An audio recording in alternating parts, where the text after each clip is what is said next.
All right, welcome back to Champs Chats on the CITIUS MAG podcast network, presented by Tracksmith. I'm Chris Chavez, joined by Kyle Merber, Jasmine Todd, Caitlin Hutchison, and finally, fresh off the plane, we are joined by Dana Giordano. Our crew is continuing to grow. As some of us are getting more tired, we need to bring in fresh energy into this space. And so, Dana, thanks for joining us. What's it been like, I guess, taking in the TV coverage over the last couple of days? You know what? I think there's a lot of hate of the TV coverage, but you guys just all need to have Peacock, and it works because it's great on there. You have the international free ads for feed. Peacock. No free ads for Peacock. I don't know. I really appreciated during the Winter Olympics what they did, and you get to have the international feed, which is what I watched half the morning on the international feed for the marathon, and then I got on the plane, and then I watched the USA version of the marathon, and I, got the best of both worlds. Yeah, it's been nonstop for us here. The coverage has been extensive. I think it's the most that they've ever kind of streamed for track and field world championships before. So our coverage is supported by Tracksmith Running.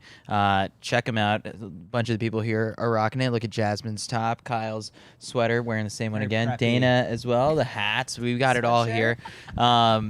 Tracksmith is an independent running brand that focuses on the amateur spirit in road racing, track and field, the marathons especially. I've been a big fan of theirs. We've all been a big fan of theirs for a couple of years now. They supported our content here at the Olympic trials last year, and so it was a very easy decision for us to work with them again to bring you guys some storytelling from the World Championships.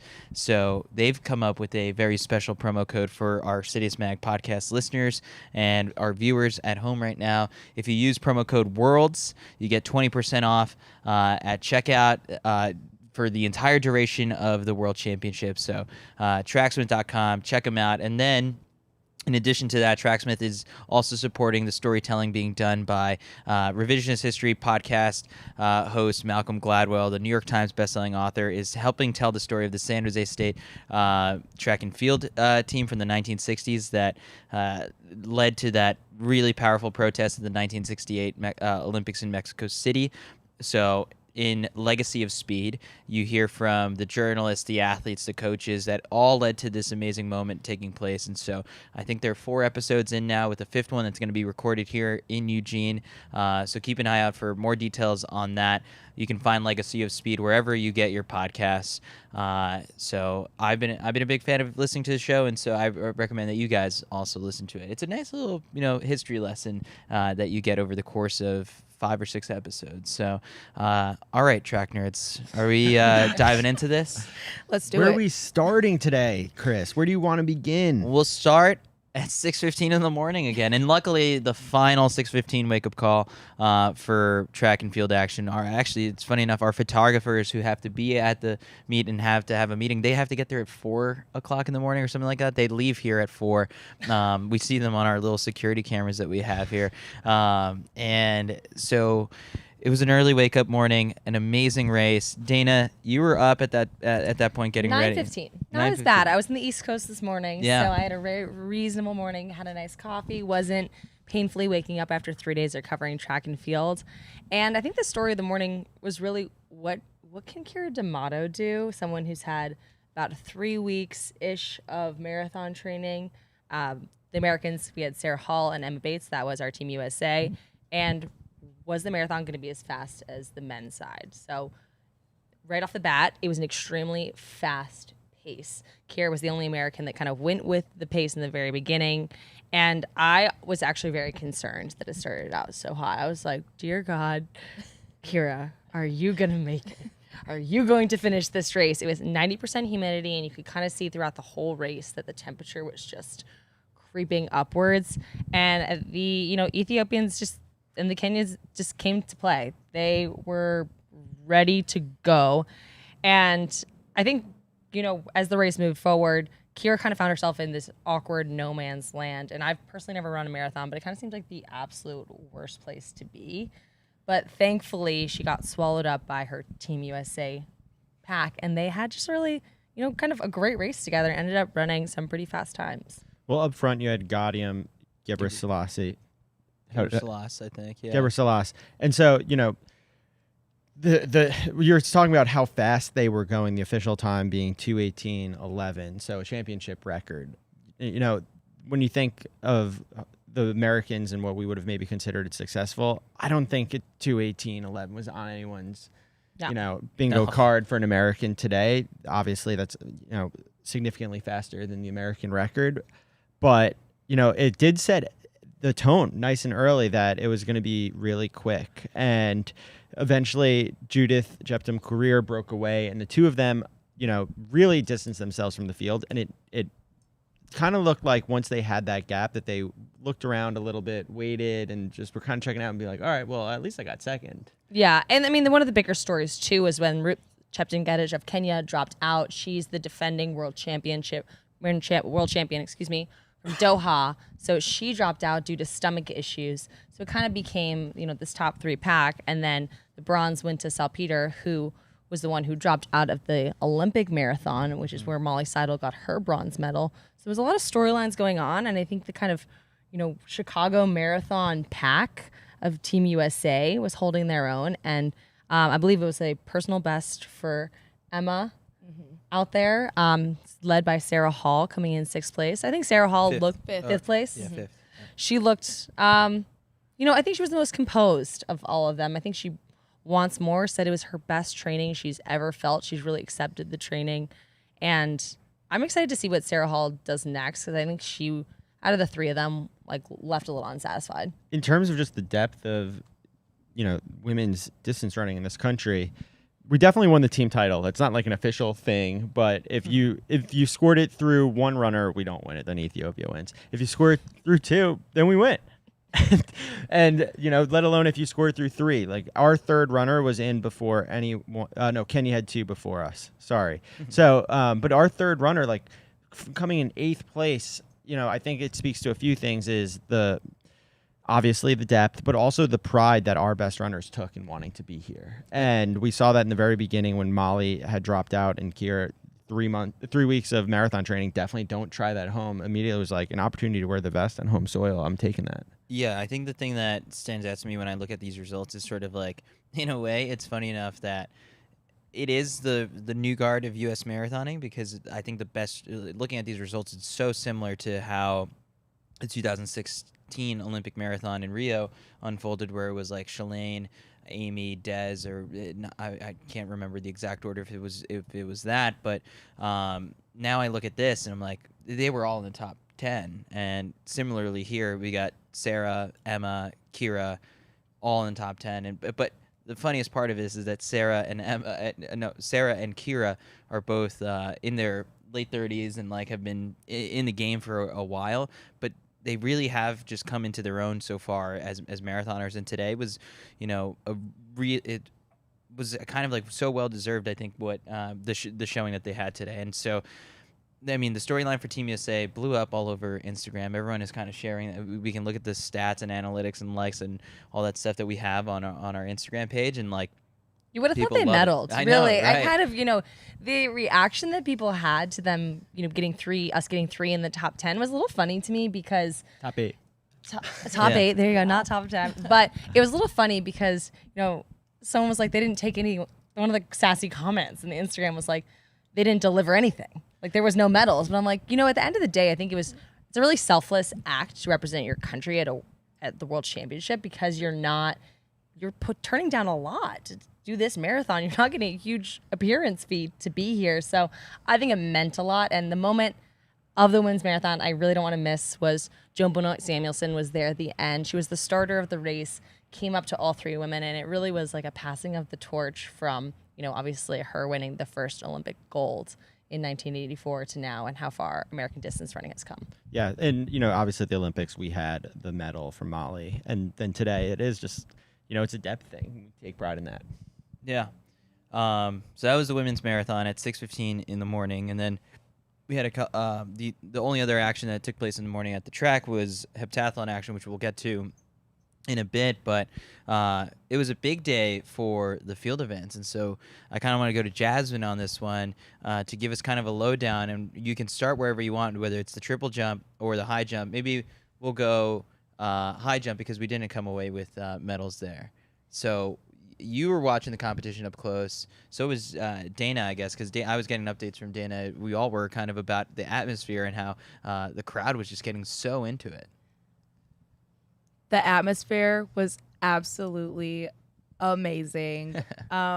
It's so hard when you're trying to cheer on your country, but when you see someone doing something so remarkable, watching Woo from Japan and also South Korea. Woo stands, you guys. South Korea. I right? kid you not. South Korea. Mm-hmm. South Korea. Just clapping, cheering him on, and chanting Woo the entire time that he was jumping with every attempt was so magnifying with his performance. And then also watching, I don't have the results up, but Qatar. Mutaz Barshim, yeah.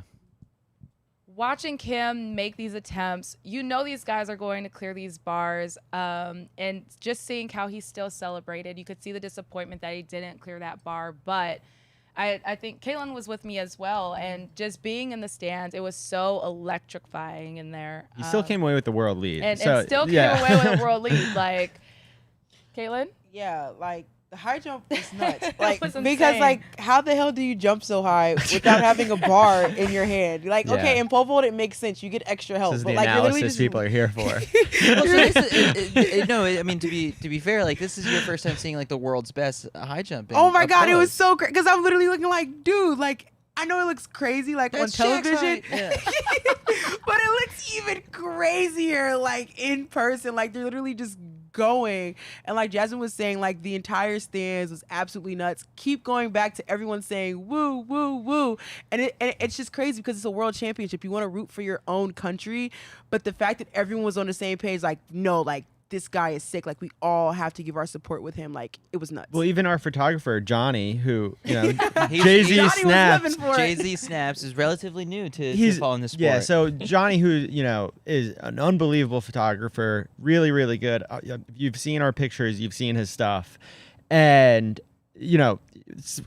I don't mean to like roast Johnny, but like Johnny's still learning the sport. Like sometimes I'll roast Johnny. So at USA's, we asked him to get a picture of Evan Jager, and he was like, "Which one is he?" And it's like, I mean, of course we know, but Johnny wasn't paying attention to the sport a few years ago. He's new, and so he missed Evan for a long time, and so he hasn't been to that many big track meets like this. And he came in today, ran into the house buzzing that was the best track meet he's ever seen. He started going, "Did you see woo, woo, woo, woo, woo, woo," and was just like, so, when we think about converting fans, like that's our goal that we talk about all the Yes. time of, continuing to promote the sport and tell stories and whatever. Johnny is a perfect person to kind of, He's your barometer. It's like the Yeah. temperature gauge. Like, is this cool or Yeah. not? and sometimes he's like, yeah, that was a good day. That was a good day. But I mean, he was completely on a different level. Yeah, usually our whole text chain with him is just his like, here's some photos, nothing. And then like today we get a text as he's leaving the stadium. It was like, that was the best track meet ever. And I was like, we only came away with 2 medals today. Last night we came away with 9. But no, I mean, sometimes it's not. You have to put the hometown pride aside and just enjoy just the feats of athleticism that are taking place around you. When I say putting that hometown pride, I think one of the dopest moments for me was watching Javon and Shelby actually down there, both in sync, clapping along, cheering these guys on. I think when you just see a good competition, you can't not cheer on these competitors. One moment about I need to flag that Barshim is such a performer. Mutaz Barshim Yes. coming out. He knows he's won. We had our Woo chants for Woo. He tied his national record. And Barshim, he wanted to do one more. He walked over to the stands and he was like, "You guys want one more? You want me to do another one?" And he skips a height and he tries to go for 2.42 meters. And, he misses, but he was just having a great time. And I think Hayward's finally alive. I wasn't there the past couple days, but Yeah, I was having a great time. it's delivering, right? Like that was fun. Straight delivering. Oh, it was excellent, and the crowd was really getting into it as well. And it was a little challenging, honestly, where to look, because I was like, high jump, steeple, Yeah. triple There jump. was a lot where do going I look? on. I'm not sure. So hopefully it was better to watch TV that way because when the steeple, triple, and high jump were happening, I was a little distracted. I want to bring back one of the segments we've been doing every single day, and I feel like we need music, like Caitlin's vibe check of the day. Like Caitlin, give us the vibe check. That was the Hayward. Hayward magic moment of the day, but it's become Caitlin's vibe check. You know, here, quick aside here. Caitlin's vibe check is a great segment, but the other one I picked up on too is we need just a compilation, and this is maybe we need to find an intern who would do this, but it was like just pull out of all these hours of footage that we compiled all the moments that Caitlin has called something nuts. Caitlin's nuts moment of the day. The nuts-a-meter. You need like a tally. It's like you know that if something was crazy when Caitlin just goes, "That was nuts." Yeah. So, all right, so What the was atmosphere. Caitlin's nutty moment of the day? the vibe check for today, was it nuts? The vibe check was definitely nuts. On a scale of 1 to 10, I would give it a 9.5, only because there wasn't as many people in the stands, but it was still pretty packed. Yesterday and the vibe was a 10. Yeah, yesterday was a 10. Maybe a 10.5 out of 10. I have a dumb theory about the stands. I What? was telling Kyle, the chairs are really big. There's like they're very comfortable chairs. They're kind of like the movie theater chairs. They're so Do big. they recline? No, I'm not You kidding. expect So them to recline a little bit. no, so when you're in the seats, you have a lot of room next to you. Like when you're in Penn Relays, I was telling Kyle, you're on a slab of concrete, like sitting next to someone. I don't even know, like a wooden seat. Yeah. Like you can lean back. You have your own personal space here. comfortable. I think it just doesn't look like that many people because everyone has personal space. Yeah, no, that could be it. You might be onto something, Dana. All right, so that was the high jump, and shout out to hold on, who was it? Andriy Pratsenko from Ukraine. We've seen just how much Ukraine has been through the past since February, since the Russian invasion, and there was the really touching moment during the indoor season when Yaroslav won the high jump medal indoors. But now, Jasmine, I think I saw it from your Instagram story. Have they been training in Chula Vista? Yeah, so they actually got invited to come down Okay. to Chula Vista to do their training camp leading up to Worlds, and it was such a amazing moment. They held this event to kind of do this is a peace treaty. We want you guys to understand you're always welcome here. We let them know if you guys need anything, you can come down, train in Chula Vista. We had the Chula Vista mayor there. It was a really big event, and to see them come up and just kind of talk about, they were so thankful. They were saying how much they were just happy to be here.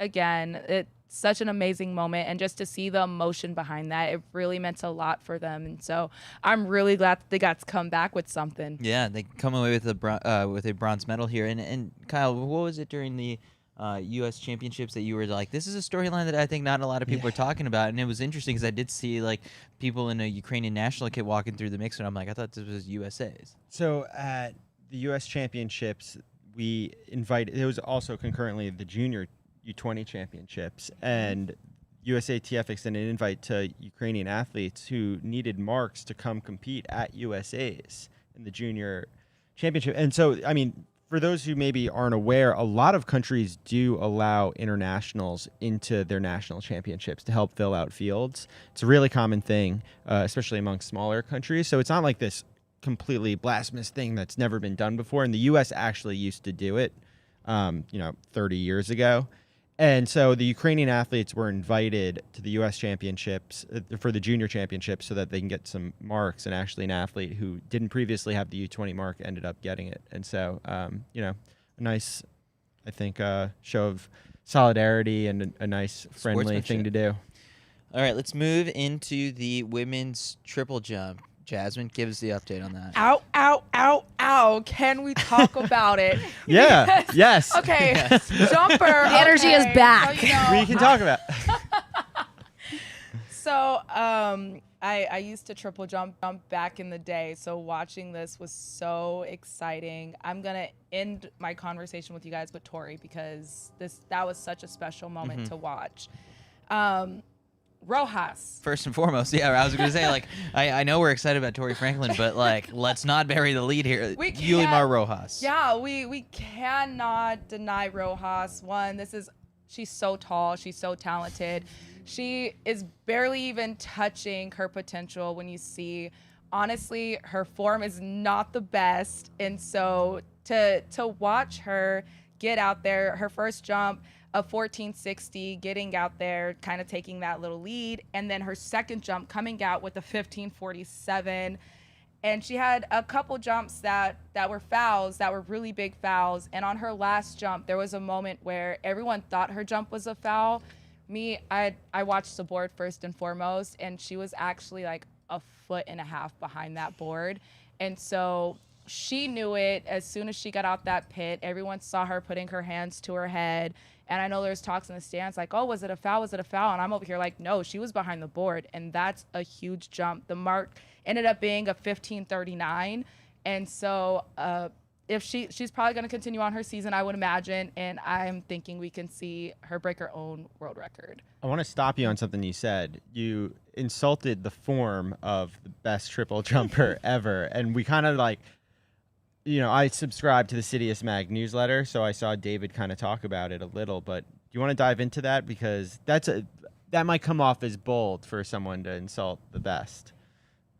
It's bold, and I don't even mean it as an insult. This just speaks on her talent. She's raw. She's actually fairly new to the triple jump. And so when you watch her first phase, she's got a great first phase, but then her second phase is like, I want to say like 12, I don't know if it's 12 feet or meters. I'm terrible when it comes to that whenever we talk about it because they always just say 12. They always give me marks and I'm feet, like, probably. 12 feet. You're right. She was I don't know skipping why 12 meters. You guys forget that I said that. You I don't know. need a hop, I'm skip, sleeping. I and don't jump. even know what day it is. You can I just don't know skip. when I woke up, okay? So It's gonna be a long week. It's been a long week. Okay, so her second phase is only 12 feet. And so for her, and especially for as tall as she is, that form is just, she can get a lot more in that second phase, especially with what she's doing and leading into that third phase. She's got a pretty good third phase. So yeah, once she gets that second phase down and she fixes that form, I'm telling you, we're not seeing anywhere close to her potential. So Something that also is interesting that happened before the competition, and it's, she is a star, but she should be an even bigger star, Yes. right? And something that kind of sucks that happened was she was supposed to compete in the long jump as well. But the spikes that you're allowed to wear in the triple jump, you're not allowed to wear in the long jump, and that was where she set her mark. And I so, never knew that. unfortunately, a lot of people didn't know it. It's like definitely page 250 in the rule book. But 253. 253. Chris, memorize it. He loves this sport, and So much. And so we won't be seeing her again in the long jump, which We won't be seeing her again in long jump. And honestly, when I think it was the first time so many of us heard that rule, because I don't think that rule really applies in college or especially high school. No one cares in high school. But when we found that rule out, it was kind of shocking because it happened to anyone. To us, yeah, it could have happened to anybody. Anybody could have been like, you know what, my heel needs a little bit more cushion, and could have been jumping in some triple jump spikes. To most of us, we kind of find it to be a disadvantage as opposed to an advantage, but apparently it makes you just a little bit taller because they've got that heel cushion, and that's what makes it the advantage, unfortunately. We want to talk about Yeah, Tori? we can talk about Tori now. Permission Now- to talk about Tori. Wait, okay, just second place. Oh, second place was Shanika Ricketts. Amazing, but I'm sorry. You don't want the Jamaicans Sorry, coming Team for us Jamaica. this early in the Don't night. come for me, you guys. Say did Say very something nice well. about her. She had a great competition. What can I say? I was also there. Team Jamaica. I was down there cheering for Kimmy Williams as well. That's one of my good friends, and so. All right, I think Don't you're come for safe. me. All right, you can go Tori now. I've got to go to Tori because that's my girl right there.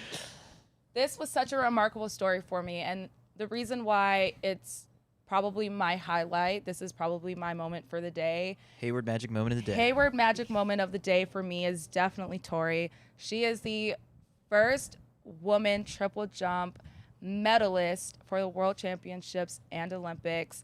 The second one was an indoor medal by Tiambe Hurd, who is also our AAC leadership for the jumps, which is kind of cool.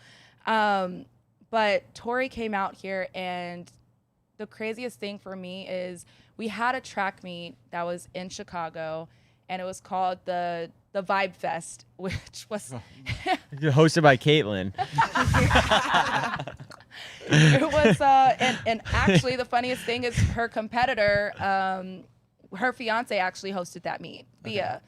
And so we were out there, and we were roommates at the point, and both of us were just kind of sitting there talking, and we were talking about her season, the past few years, how she was kind of like, I'm actually old in this sport.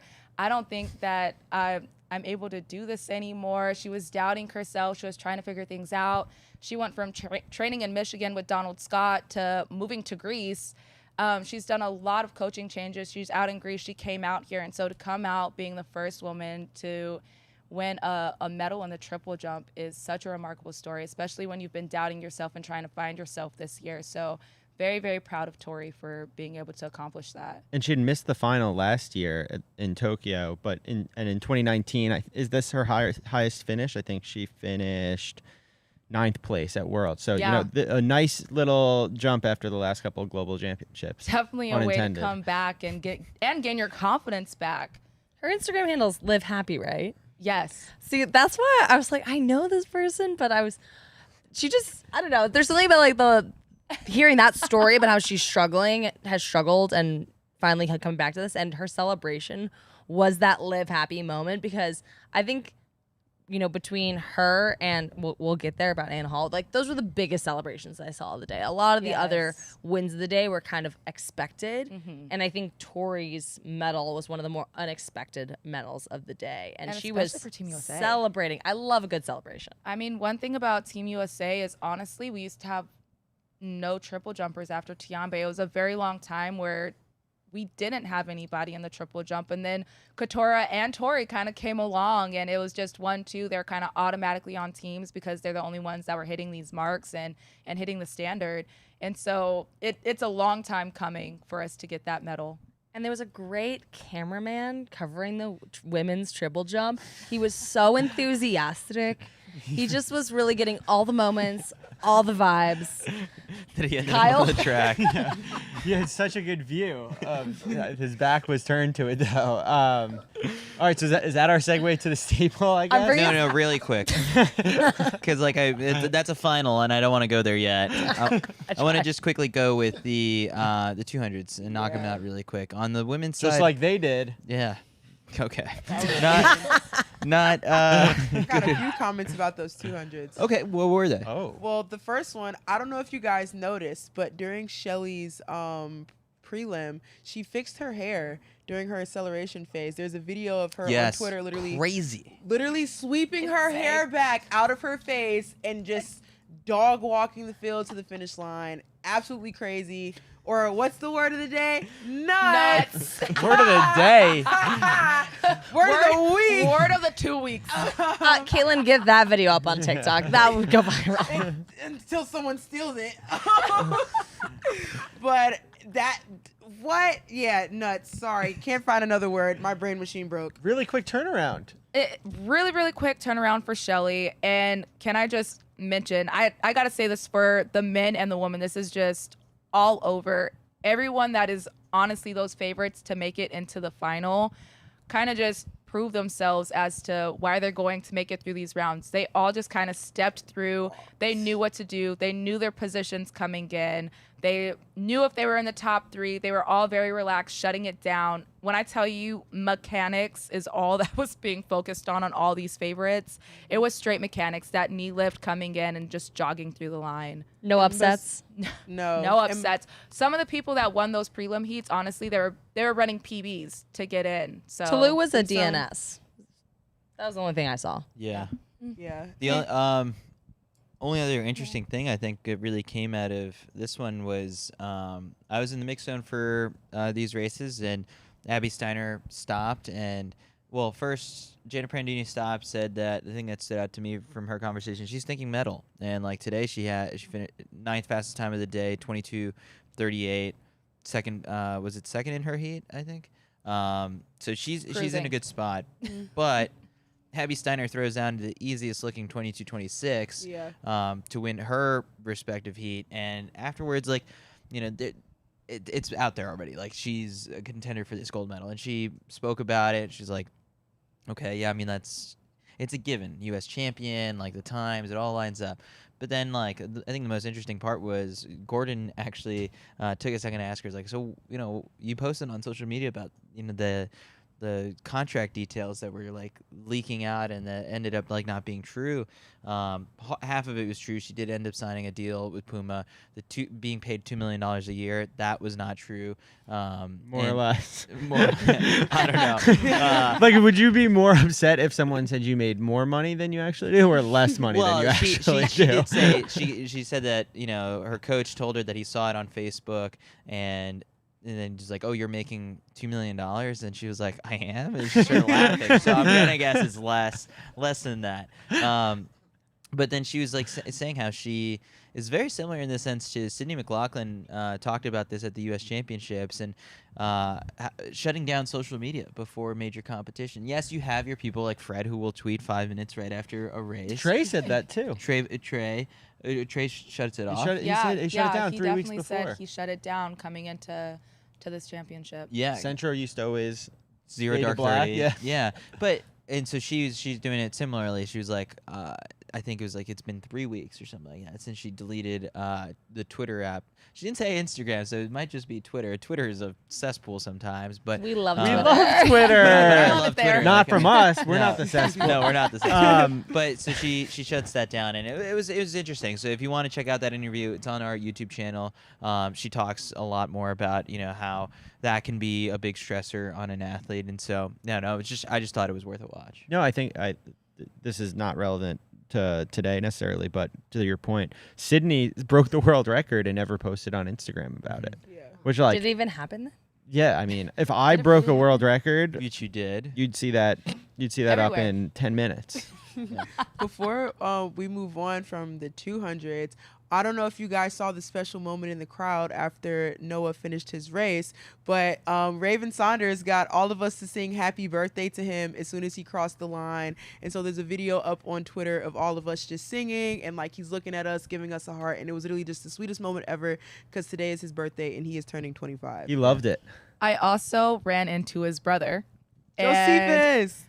I looked at him and I was like, why did your brother have to do that? And he was like, honestly, I thought he was going to run faster.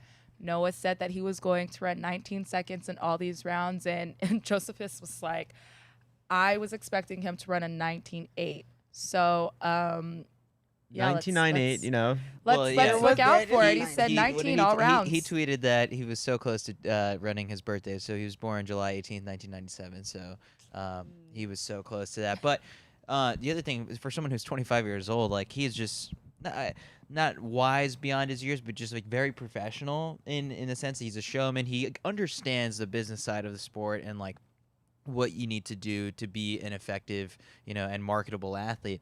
But the other thing that was, it's just like, yes, there's the flashiness and you see how fast he is on the track, but then sometimes what you don't get a peek into is just like the brain. And someone in the mix zone had asked him about, and Mac, I think this is a clip that's worth queuing up if you can. It's on my Twitter page. It's Noah Lyles explaining the blocks, because someone had asked him, after seeing what happened to Devin Allen, are you like nervous? And he was like, no. And because I've got one of the worst starts in the whole field. And from there on, Mac, you can give me a thumbs up when you've got it queued up. It's a second clip that I tweeted. He had the today. worst start in the whole field. He legitimately had the worst reaction time out of all What a 40, flex.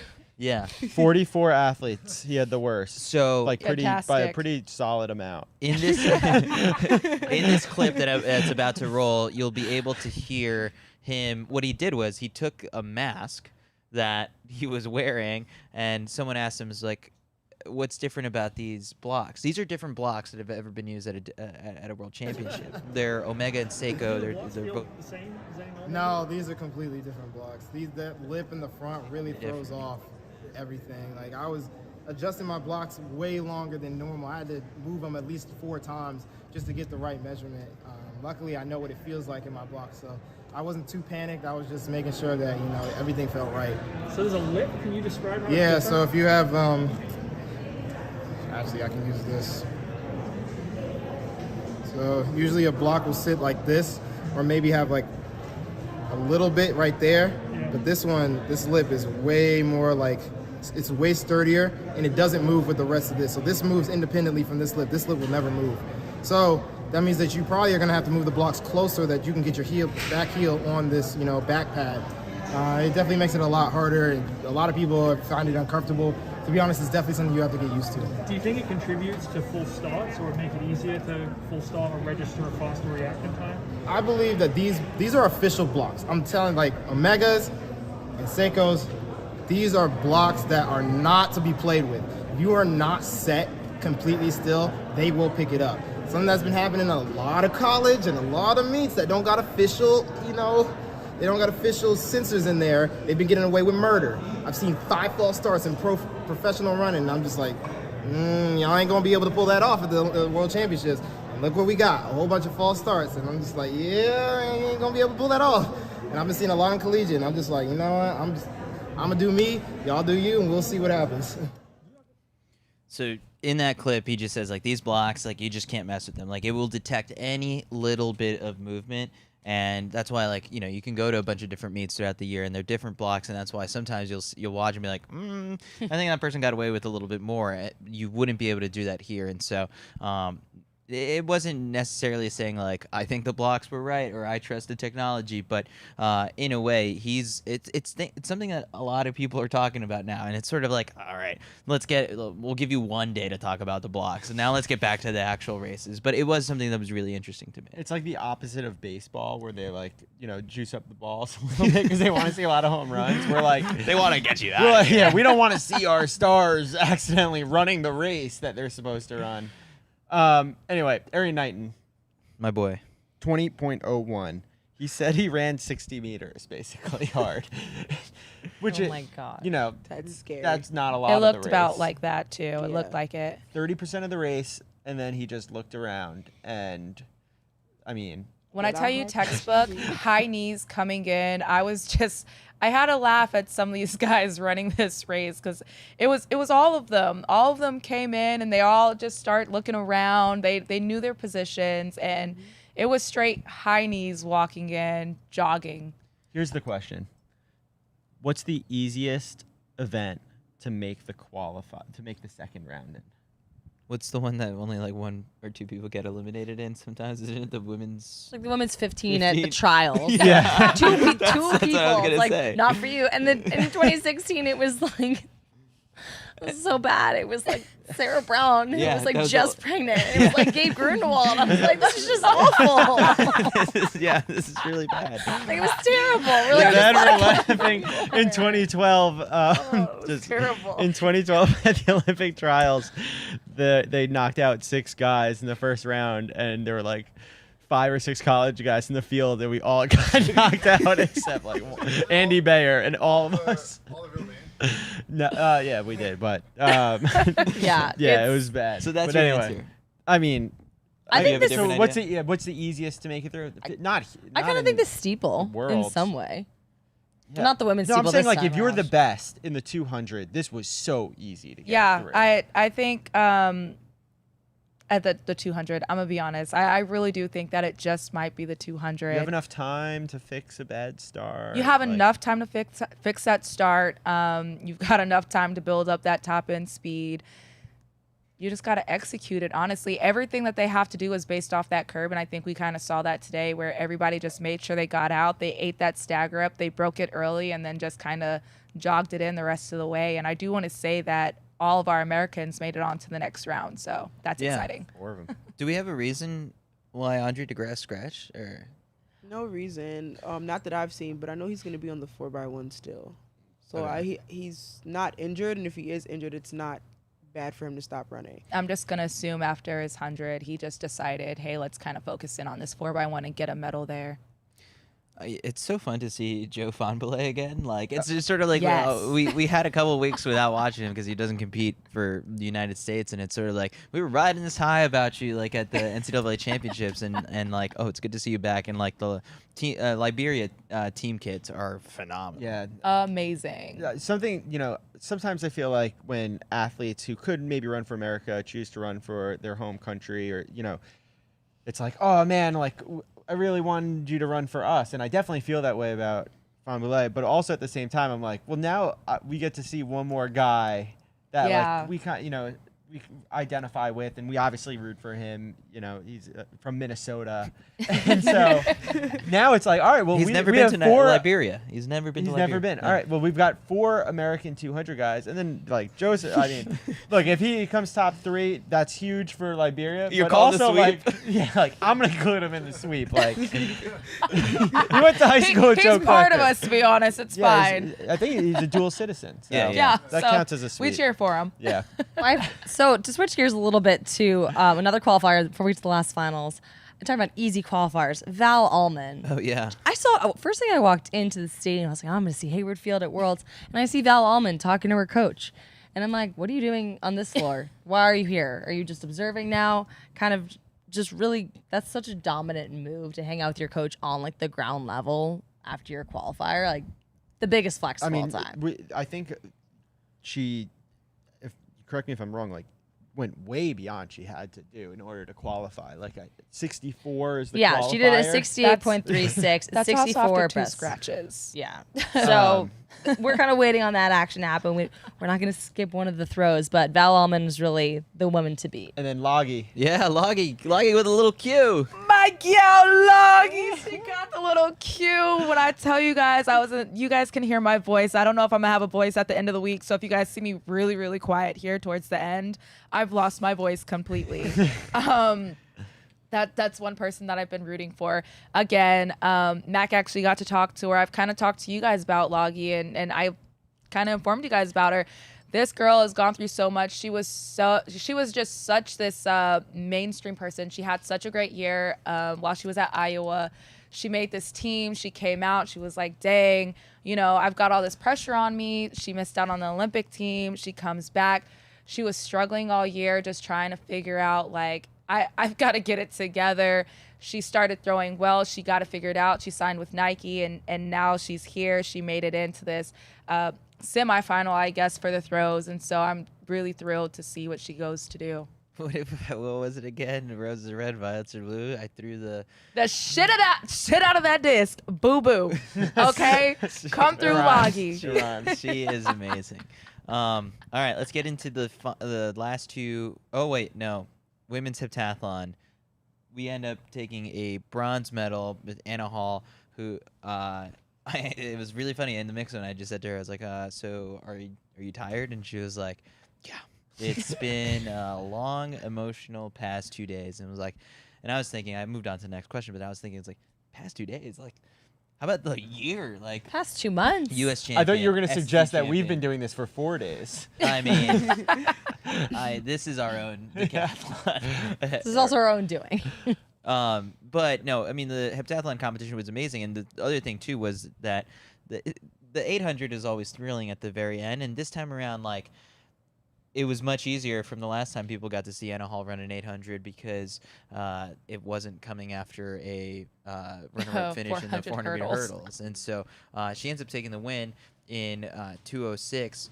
But overall, the final points total, Nafi Thiam of Belgium ends up taking the gold medal. Vetter from the Netherlands ends up taking silver. And then Anna Hall with the points total of 67.55, which is now the collegiate record? It's the collegiate record, but like the way it's phrased, I think by the U.S. It depends Chief who you are, CCCA. whether or not it's the collegiate record. Because like it wasn't done I was in curious about season, but It's like all collegiate was like yeah, a similar all term. collegiate, Yeah. all competition type of NCAA thing. record. I will whatever. call it a collegiate record. Well, let's ring the collegiate record Yeah. bell. Yeah. Anna Hall gets it, and so no, I mean. Taking It's, down Jackie She went Joyner, for you it know? in taking the down 800. yeah. Like she has a PB Anna Hall of Yes. 2:03, and there was kind of this interesting. There's this math that goes on in these events, and it was like if Anna Hall runs her PR, and then Thiam runs 4 seconds slower than her PR, and then you just need to figure it out. Did you see the graphic that they had on TV? Matt, The can you numbers. queue up the Anna Hall clip that I have on my Twitter while you Numbers discuss were it? moving up and down. Anna Hall pulled the entire field. I looked in the most painful 800 I've seen Anna Hall run all Yes. season. And Thiam, NCAA wasn't the most painful Yeah, one. NCAA's was definitely the most. That was painful. definitely the most Because afterwards she said this like that was easy. Yeah. I don't know. It's just the way her form was and how she was fighting. She wanted it so bad. I The think head Anna was Hall. going down, coming in. But one thing that I thought was really cool is I think about at the 150 mark, you could see where she really wanted to slow down, but then the crowd started going and a race. she started picking it up. She knew she had a race for it and she brought it in. So that was And it brought was amazing. Theum to an 800 PR, like a Yeah. huge PR. All right, we've got this clip of my quick interview with Anna Hall in the mix zone, which you can watch the full thing. Thank you. Are you tired? Yes, very. It's been a long, emotional 2 days. So what went so right for everything? You know, you hit some PRs and you lined up and you ended up with the bronze medal. I think I was just having fun. I think it showed in my performances, and I was really just trying to embrace the moment and just enjoy being here in front of a home crowd, and I think my performances reflected that. When did you start, in all the events that you had to do, did you start to suspect like, okay, this is going to be a pretty good 2 days?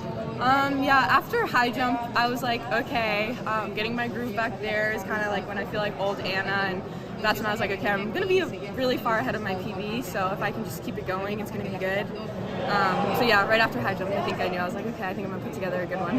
That final 800 today felt different than the one at NCAAs, right? Yes, yeah. So, I mean, can you take us through, like, you closed hard, and, like, were you doing math? I think when we spoke a couple weeks back, you were sort of like, I don't start doing math until the very end. Yeah, I had done the math for the 800, but I mean, it's Worlds, so I was like, no matter what the points look like, I'm just going to run as far as I can. And I think I underestimated how emotionally exhausting the senior championships are. And starting early this morning, I did my pre-meet at the hotel at 5 a.m., so up really early and just long days. So I think that definitely took a little bit out of my legs, but I just gave it all my fight at the end. What does that look like in the hotel room exactly? Well, I woke up in the morning. I tried not to wake up Jazz. I'm rooming with her. So I just leaped out of the room at 5 a.m. and met my coach in the parking lot, and we do our pre-meet in the morning, and then I go in and eat breakfast and get ready to leave. What does it mean to you to be the first woman in 20 years? So there you have in the it. United That States is the format? first American woman to medal in the heptathlon in 20 years, I think it was. Like, and she's like, yeah, I mean, like, I broke the curse. I don't know what the curse was. Like, when I think of curses, I'm like the Red Sox one was a curse, the Cubs one was a curse. Like 20 years, like that's just a little drought. So.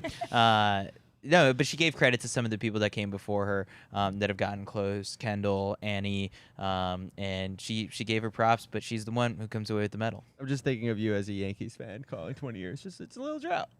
Like we don't get, no one get. Like yeah, I'm convincing myself as a Yankee fan like we haven't won a World Series in over a decade now, and I'm like, a little drought. Yeah, just a little drought. deal.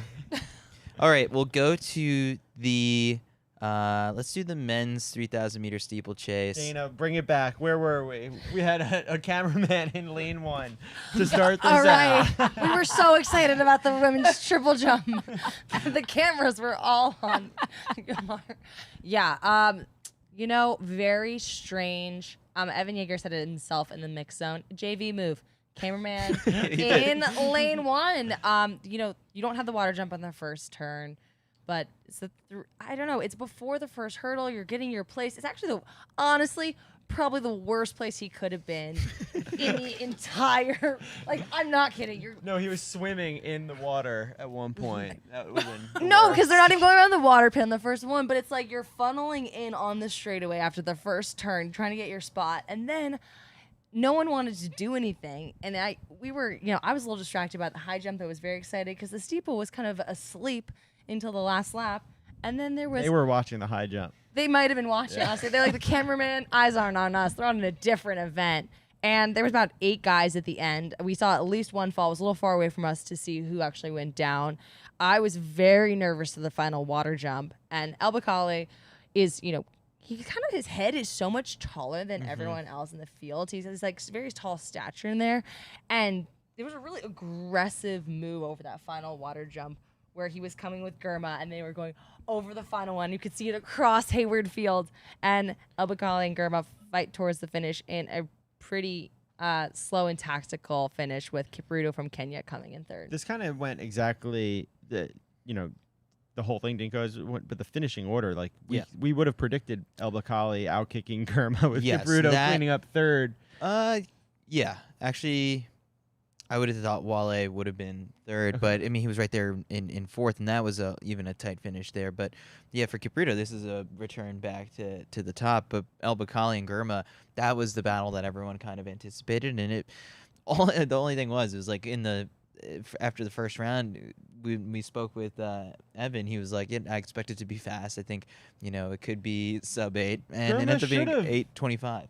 Yeah, that's Girma what always gets outkicked by El Bakkali, and now you've broken 8 3 times a season doing it by yourself. Like, don't let it be an 8:25 race. And that's in a way why Evan ends up finishing 6th. He's the top American in this one, and if you would have told him that he finished 6th in like April or in March or whatever it was, he would have been happy. But given how this went and how his fitness has really taken a turn for the better, I mean, if you look at the times he's been running, he could have been up there in contention for the win. It's just that last lap. Evan, always a great interview and was really honest. And it's funny because sometimes athletes come in and they have things too processed in their head already. It's like you were thinking about this before the race for it to have such like a perfect answer of why you didn't run well.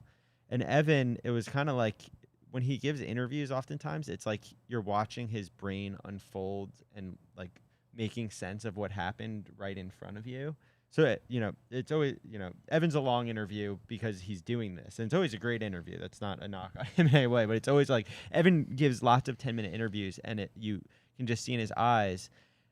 And he was saying, yeah, I would have been happy about this, but something after the Olympic trials made him believe that maybe something really special could happen. And he said that watching Team USA run as well and compete in the field as well as they have kind of like tricked his mind into thinking he had a shot at the medal, which, maybe he does in a different race, but that's why he was disappointed. Especially in the sense that he thought that he would have played the cleanup role, like let the people go out hard and try and contest this, 8 flat race, and like there's going to be people who can't sustain that, and so if they fade back, if he would have run 8:10 today, like that would have been while those other people are dying, then like maybe that could have put him in the medal conversation. But instead, we do have a solid showing here with a 6th and 8th place finish with Hillary Bohr taking 8th, and he was talking to you, which is like the thing that stood out from what I overheard. He's the best. Was that he said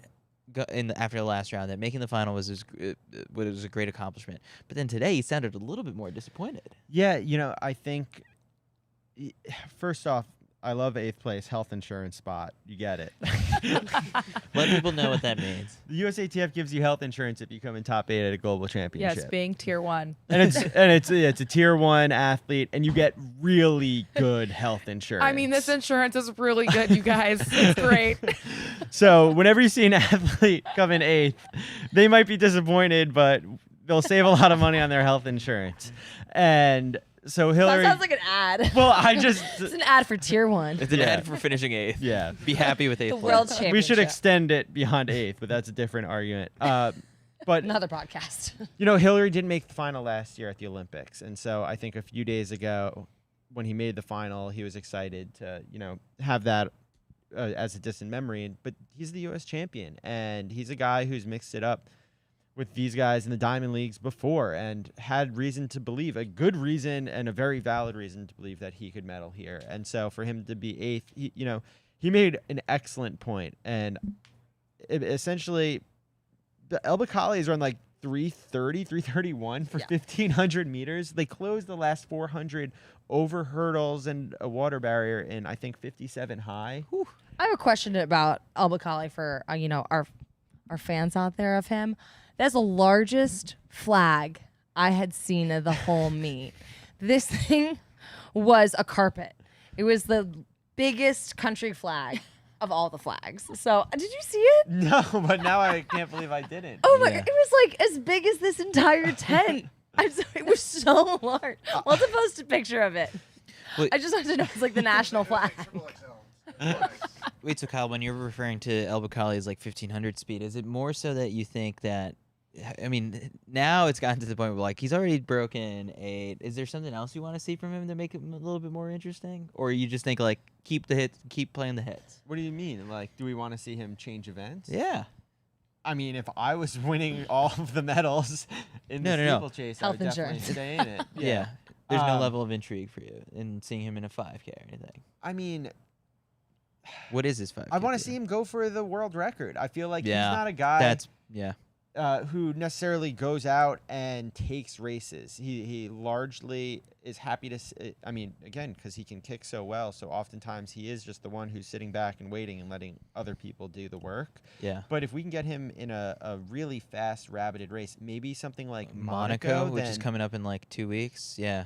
You know, we haven't seen as many fast steeplechases as we used to see back in, I think, like the early 2000s.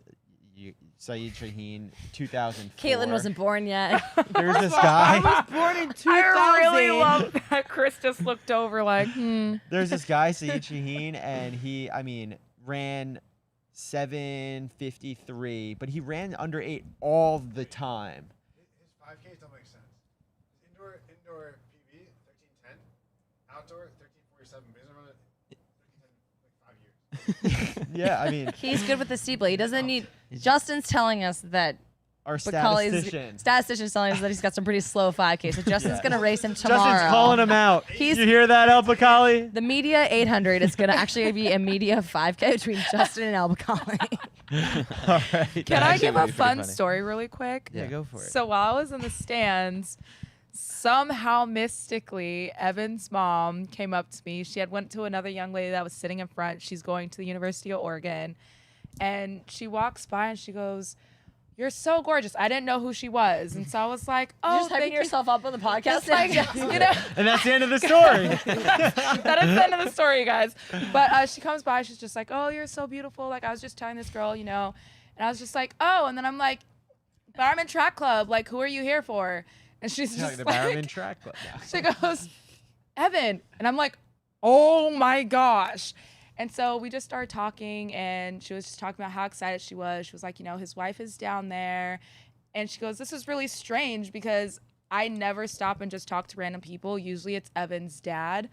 And then I was like, "Oh, that's great." And I was like, "Do you know Kyle?" And she was like, "Oh my gosh, Kyle and Chris, wait, are you the voice that I hear on CITIUS MAG?" I didn't know you were going to hype all of us up. Yeah. More stories, Jasmine.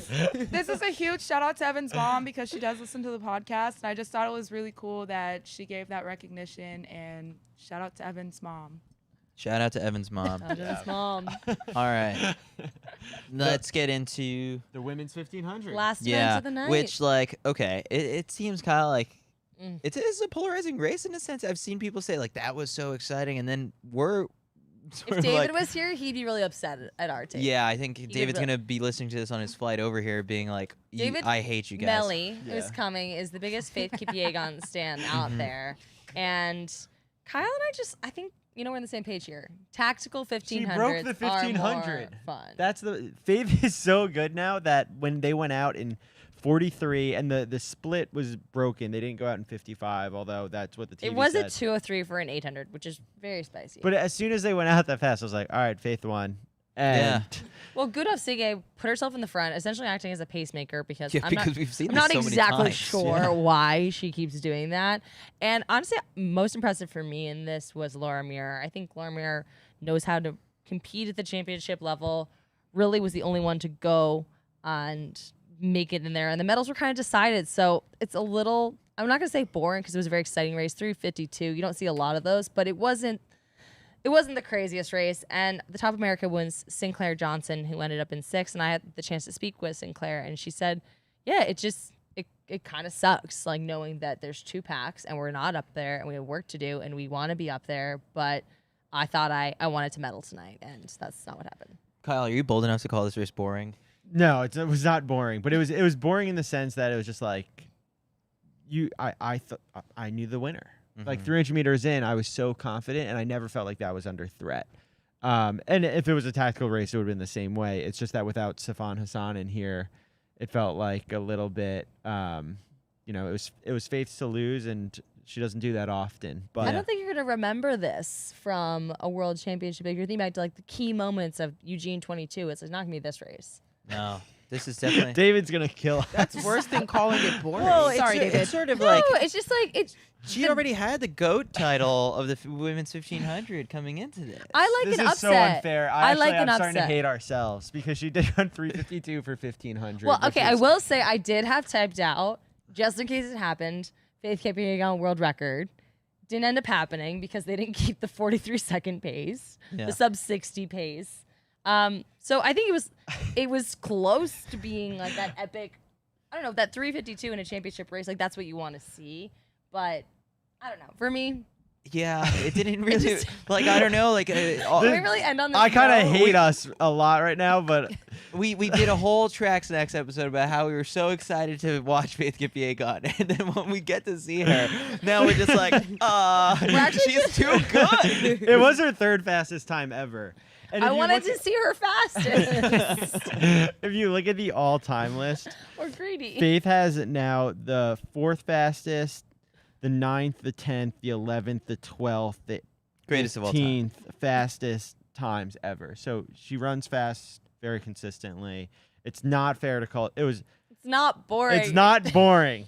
It's just I wish that we had someone else in there who could run 3:52. Okay, also, I mean, selfishly, I really wanted to see Corey McGee and Sinclair Johnson spice it up because I think it was a tactical affair that Sinclair could have vied for a medal, and that's what I wanted Yeah. to see. So it's really my American bias coming through that if it was a more tactical affair, you can have a surprise. Let me try and just salvage our takes We're- here on Faith Kipyegon. We're gonna wonder why everyone stops downloading and listening to the show after day If 4. anyone gets to this far in the show, No, so I think it's sort of like Faith Kipyegon is great.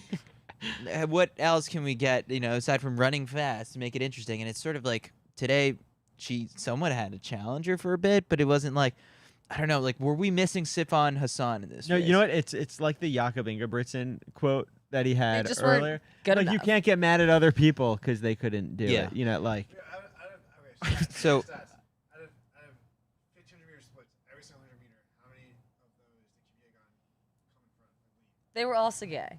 Only 3 were Kipyegon. Yeah, until- Kipyegon only Two led during the race and one. for 3 of the 100, the final 300 of the So race. maybe it's a matter of we got to see her come run the 8 or the 5.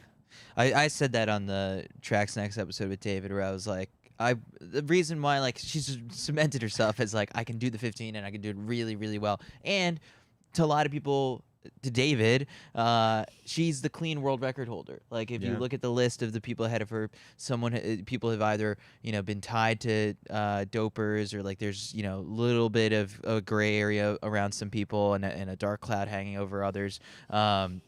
And so Faith is seen as sort of, all right, she's mastered the 1500. Sources say we Let's can't say see that the legally. dark Our cloud. lawyers I will like get the on dark us. cloud. Let's see her move up to the 5K. I think it'd be. She's only ever run one, I think, in her life. Okay, but here's a fun Faith Kipyegon story. Save us. Save us, please. After she won today, she told, this is coming from Global Sports Communication, her agency.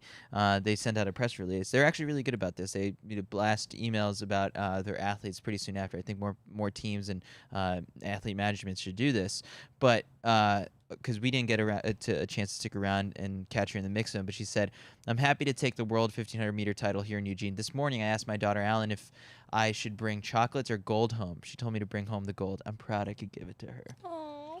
I can't believe you called it boring, Dana. The thing is, I would say to you can take me down for this one. It's okay, but I feel it's like she's the best. Yeah, she's the And best. it was undisputed. It's a You compliment. Tonight was kind of like that all around though. There was not a lot of upsets, and I like a good upset. We need more Yeah. upsets in the meet. All No, right. yeah, tonight there wasn't any like super major than big woo! surprises. The Americans, Sinclair Johnson finished 6th place. Who spoke to her? I spoke what to she did, her. she already ran. I was actually sitting on my airplane with Sinclair's mom.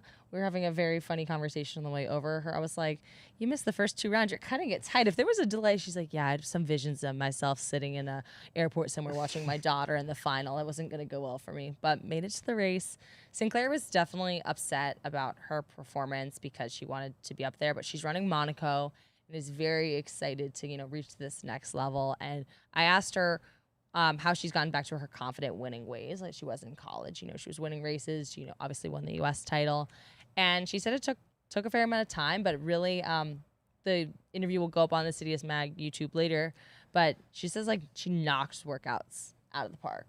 So we got to get the inside scoop for what's going on at the Union camp of some of these workouts. Very cool. Yeah, and then Corey ends up finishing 10th. I briefly chatted with her about just like she was leading that chase pack for a bit, and that's a lot of work. She had to do a lot of work. I said out loud in that moment, I was like, "Ooh, not where Corey wants to be." No, and she said that she also was like, A little Monaco throwback right there. yeah, she wanted to just be in contention for 4th or 5th because I mean, like, she saw it. She got off to a slower start and saw what happened over the front. It was like, oh, that's it. Like, similar to all of us, like those are the medals. And then, yeah, ends up finishing 10th. Not the day that she wanted. She believed that she could have been top 5. I mean, she's apparently done some really great workouts that indicate so. So now next for her, she'll be hitting the Diamond League circuit and try and get that world ranking up a little bit more. And so, yeah, I mean, it's a good step forward, I think, for Corey and just kind of getting more international global championship experience. So that was the women's 1500. That's the day 4.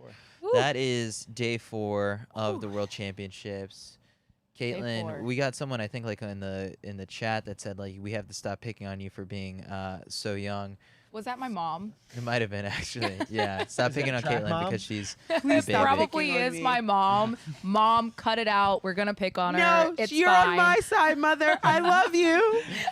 Any thing that we have coming out soon, Chris, that maybe you want to hype up? Yes, let's talk about some content that we've got. So today, if you haven't, if this track was not enough for you nerds, then we've got basically I Dweebs. think 2 hours, 2.5. 2.5 hours worth of just fantastic conversation. Like we're not just saying that. Like it was just really cool. We got the chance to sit down with Grant Holloway, Joe Kovacs, Josh Awatunde, and Cam Levins today.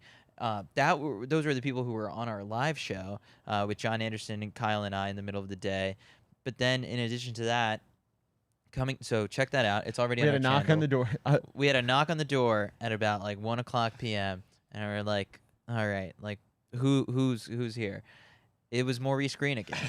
And so if you guys haven't watched our first interview with Maurice Green on CITIUS MAG Live, then you go back and do that because he's brilliant. I didn't realize he came on. Yeah, this is a very normal thing. We have world record Holders knocking holders on our come in door. all the time. That just happens. So we just were like, Hi, he Maurice. came here. We're like, all right, Max, set up shop. We're going live. Yeah. Or we're gonna record. So we got the chance to hang out with him again, and this time around, like we talked about how right he was. Maybe he wanted to hear that a little bit, but then We love you, Maurice. we also got the chance to talk to him about the Devin Allen controversy, Yeah. which like He he had had great some analysis. really good insights, and so I don't know. I think maybe tomorrow Maurice stops by again. We don't know, but in addition to that, we had the chance. The big reveal. Oh, you haven't revealed this yet. We haven't revealed this yet. You guys know about this, I think.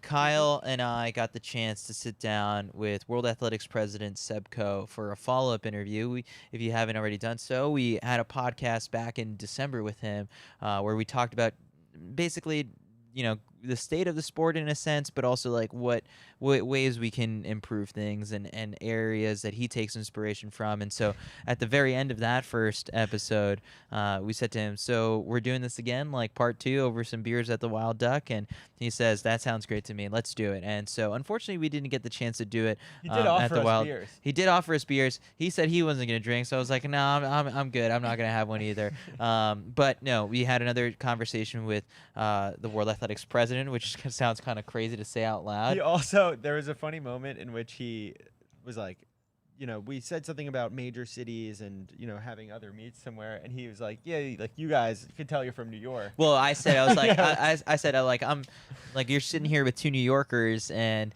he was like, yeah, I could tell. I saw the tattoos. And I was like, do You New said Yorkers like have an a lot of hour tattoos? later. An hour And then- later. And then I was like, and then I that just comment just stuck with me for like a while, and I was like, what does he mean by like New Yorkers and tattoos? And I forget that I have the word New York in Spanish on my arm, and so he read my arm, and so it's a really insightful interview, but at the same time funny. I like the part where at the end he stood up and announced the room that he liked us. Yeah, and he's like, Hey. he's like, you guys I'm should here do for it. more with these guys. He was speaking to whoever was in the room at the time. comms team from Yeah. World No, Athletic. there Yeah, were he said an there empty were room, people no. there, and so no, it's cool. And did we get him to agree to a third interview? Yes. So we'll be doing part 3 in Budapest next year. But in addition to that. That will air on CITIUS MAG Live tomorrow at 1 p.m. We're gonna the 1 p.m. window worked for us Yeah, it worked. today, so we're gonna go back to it tomorrow.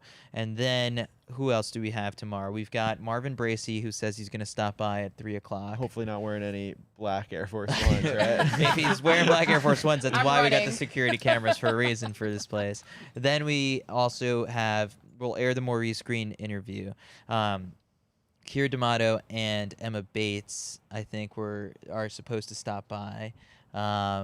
We've also got Ashton Eaton stopping by in the morning. So, like, Ducks. this is just a common thing when you're in Track Town. You just run into these people while you're getting coffee. But luckily for us, like, we're able to sit down and have some awesome, fun conversations with them. So that's all happening on CITIUS MAG Live tomorrow at 1 p.m. Subscribe to the channel. Go ahead and watch the interviews from the Mix Zone today. In addition to that, we've got this podcast that you can send to a friend in podcast form. And many thanks to our presenting sponsor, Tracksmith, for putting this all, supporting us throughout the entire duration of the championships, whether that's getting us coffee in the morning and, helping us out with our morning runs, which, we had quite a bit of people at the last couple days. So, yeah, I think, last thing, Hayward Magic Moment of the Day. Kyle, what is it for you? I had to go first. Because I think you already gave yours. I already gave mine. What about you? The crowd singing "No Happy Birthday." Oh, I like that. Johnny in the kitchen celebrating Woo. Okay. Dana? I think I actually have to go with that too. No, you got to get your own. Oh, well, just the funniest part about that you had to mention, he's like, yeah, I was watching the long jump. Where like Johnny was the triple jump. That's right. That's Johnny. No disrespect Okay, at all. I'm gonna go with Anna Hall. Yeah, Anna Hall. I was gonna go with Anna Hall as well. Her emotion, she wanted it. It was really magical. Yeah, Amazing. and she's taking a vacation. She said she's going with her sisters and her mom to California. So well-deserved rest. That does it for Champs Chats. I'm Chris Chavez, Kyle Merber, Dana Giordano, Jasmine Todd, and Caitlin Hutchison. And many thanks to our producer, Mac Fleet. We'll see you guys tomorrow. I look forward to it.